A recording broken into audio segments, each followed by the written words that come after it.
Switzerland అనేది మన భూభాగంతో పోల్చుకుంటే చాలా చిన్న భూభాగం. అదే సందర్భంలో అక్కడ ఇంతవరకు 100% రైల్వే ఎలక్ట్రిఫికేషన్ జరిగిపోయింది. అంటే అక్కడ బొగ్గుతోనో లేకపోతే ఇతరత్రాతోనో లేదు, కంప్లీట్గా ఎలక్ట్రిఫికేషన్ జరిగింది.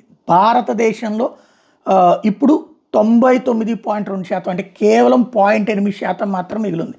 ఓవరాల్గా ఎలక్ట్రిఫికేషన్ అయిపోయింది. రైల్వే ఎలక్ట్రిఫికేషన్లో చూస్తే ప్రపంచ రికార్డు స్విట్జర్లాండ్ ఉంటే దాని పక్కకి మనం వచ్చాం.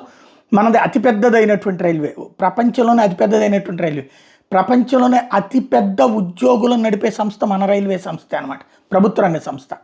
అది కూడా మనకు రికార్డు ఉంది. ఇప్పుడు స్విట్జర్లాండ్ 100% ఎలక్ట్రిఫికేషన్ అయితే railway electrification, India 99.2%, South Korea 78%, Japan 75%, China 76 నుంచి 78%, యూరోపియన్ యూనియన్ 57%, అన్ని దేశాలు కలిపిన, రష్యా 51 నుంచి 52%, బ్రిటన్ 38 నుంచి 39%, ఆస్ట్రేలియా 10%, అమెరికా అయితే కేవలం 1%, కెనడా 0.2%, పాకిస్తాన్ 0%. ఓవరాల్గా ప్రపంచంలో భారత్ సాధిస్తున్న రికార్డు ఇది.